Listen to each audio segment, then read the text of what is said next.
عالمی سطح پر کی جانے والی بلا جواز مداخلت، لیکن اگر ایک معاملہ ہے، اگر میں بات کروں مقبوضہ کشمیر، ایک معاملہ ہے مقبوضہ کشمیر کا، مقبوضہ کشمیر پر بھارت نے قبضہ کر لیا، اس معاملے میں اقوام متحدہ کو مداخلت کرنا پڑی۔ یہ معاملہ تھا پاکستان اور بھارت کا، پاکستان اور بھارت کا، لیکن کیونکہ اس معاملے سے خطے کا امن داؤ پر لگ سکتا تھا، ایک بہت بڑا نقصان ہو سکتا تھا، ایک جنگ کی کیفیت بن سکتی تھی، ماحول بن سکتا تھا، اور بھارت نے عالمی قوانین کی خلاف ورزی بھی کی تھی، اس لیے اقوام متحدہ کو مداخلت کرنا پڑی اور مقبوضہ کشمیر کو مقبوضہ قرار دے دیا گیا۔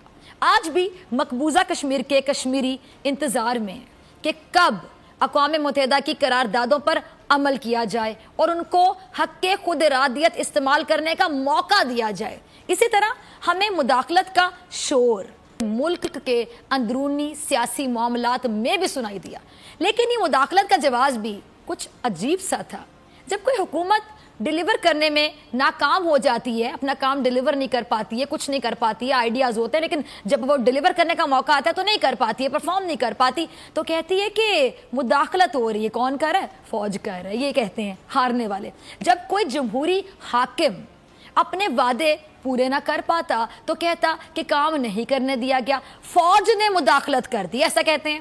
پاکستان کی تاریخ اگر ہم اٹھا کر دیکھ لیں تو فوج کو سیاسی معاملات میں کسی اور نے نہیں، آج میں علل اعلان کہتی ہوں، خود سیاست دانوں نے، انہی سیاست دانوں نے جو الزامات لگا رہے ہیں انہوں نے گھسیٹا۔ اگر حکومت فوج نے ہی کرنی ہوتی تو پھر ملک میں جمہوریت کا نام و نشان کبھی ہوتا ہی نہ۔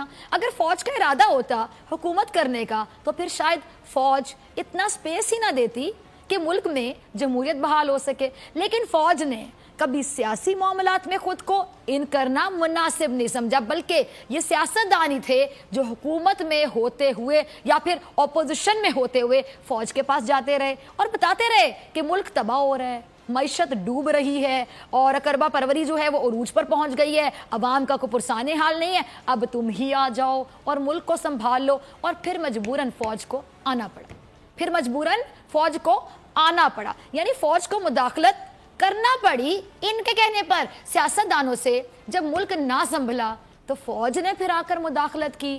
اس مداخلت کو حرف عام میں ہم کیا کہتے ہیں جی؟ مارشل لا کہا جاتا ہے۔ آج بھی ہمارے سیاستدان یہ کہتے ہوئے نظر آتے ہیں، ہمیں سنائی دیتا ہے کہ مارشل لا نہ لگتا تو ملک کے حالات بہت بہتر ہوتے۔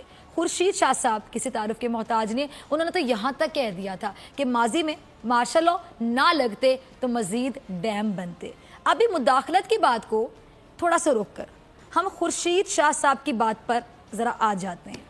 پاکستان کی تاریخ دیکھیے اور خورشید شاہ صاحب کا بیان، ڈیم بنتے اگر مارشل لا نہ لگتے، لیکن بدقسمتی سے حقیقت کیا ہے؟ حقیقت یہ کہ اس ملک میں جمہوریت نے جمہور کو اتنا فائدہ نہ پہنچایا جتنا کہ آمریت نے۔ یہ مارشل لا کے کسی بھی دور کو اگر ہم بات کریں، عوامی نظر سے دیکھیں تو ملک کی ترقی مارشل لا کے دور میں سیاست دانوں کی جو لاڈلی جمہوریت کے دور سے اگر میں کہتا ہوں کہ زیادہ ہوئی ترقی تو آپ لوگ اگری کریں گے، غلط نہیں ہے، آن ریکارڈ ہیں یہ چیزیں، آن ریکارڈ ہے، کوئی مٹا نہیں سکتا تاریخ کے صفوں سے۔ ان ادوار میں عوام کو بہتر سہولتیں ملتی ہیں۔ جمہوری دور کی اگر بات کروں، جمہوری دور سے بہتر اور جلد، یقینی طور پہ جلد انصاف ملا۔ پچھلے 10 سالوں میں اس جمہوریت نے قوم کو ایک ڈیم بھی دیا کیا؟ نہیں دیا۔ کیا یہ بھی مارشل لا لگانے والے منع کر کے گئے تھے کہ بھائی صاحب کوئی ڈیم نہ بنائیے گا، بھائیوں بہنوں ڈیم نہ بنائیے گا؟ مارشل لا دور میں ہم نے دیکھا کہ ڈیم بنے، ہاسپٹل بنے، شہر بسے، عوام کو بلدیاتی اداروں کے ذریعے ترقی میں شامل کیا گیا، لیکن حالت یہ ہے کہ جمہوریت کے علمبرداروں نے عدلیہ کے حکم پر بلدیاتی ادارے قائم تو کیے، لیکن اختیارات نہ دے کر عوام کی لٹرلی میں لفظ یوز کروں گی توہین کی جاتی رہی۔ ہماری جمہوریت کے متوالے ڈیم بنانے کی بجائے جائیدادیں بناتے رہے، دو ہاتھوں سے ہمارے خزانے کو لوٹتے رہے۔ قانون کے تحت کوئی کارروائی ہو تو پھر ہم دیکھتے ہیں کہ جی دہائی دی جاتی ہے کہ آخر مجھے نکالا کیوں، چلیں یہ بھی چھوڑ دیں۔ اگر مارشل لا اور 2 خاندانوں کے جمہوریت کا ہی اگر ہم موازنہ کر لیں، جس کو ہم کہتے ہیں کمپیریزن کر لیں، تو پہلا مارشل لا ایوب خان نے لگایا، جس کے دور کی ترقی نے ایشیا میں جاپان کے بعد سب کو پیچھے چھوڑ دیا.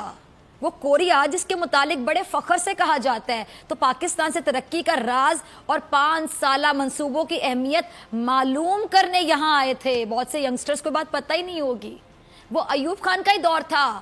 50 سال کے زائد عرصے سے بنے جو ایوبی ڈیموں کو ہی ہم نے دیکھا کہ ان کو نیچا کرنے پر کام بھی ہوتا رہا, اونچا نیچا کرنے پر کام ہوتا رہا. اب کہاں سے کہاں ہے یہ جو بھاشا ڈیم یا پھر جو ڈیمز کا ذکر ہے, داسو ڈیم کہاں ہے؟ کوئی بڑا ڈیم نہ بنایا جا سکا. چھوٹے چھوٹے دریاؤں ندیوں پر ڈیم بنانے پر لگے ہوئے ہیں. ایوبی دور کی بات کریں تو اس میں کیا جی, زراعت میں بھی ہم نے دیکھا مشینی دور کا آغاز ہو گیا. صنعتی ترقی کا راج ایوب خان دور میں ہوا, آن ریکارڈ ہے. تاریخ کے صفوں سے تنقید کرنے والے مٹا نہیں سکتے. ڈیم بنے, رابطہ نہریں بنی.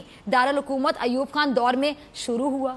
یا جمہوریت کے متوالے اتفاق رائے کے نام پر ہاتھ دھرے بیٹھے ہیں. 5 سال زرداری نے ڈٹ کر حکومت کی, ڈٹ کے کی. کوئی ڈیم کیوں نہ شروع کیا گیا؟ 5 سال موجودہ جمہوریت کے لاڈلوں شریف خاندان نے بھی ملک کو لوٹا. کون سا بڑا ڈیم شروع کیا بتا دیں؟ لے دے کے کوئلے سے چلنے والے یہ پاور ہاؤس ہیں وہ لگانے گئے.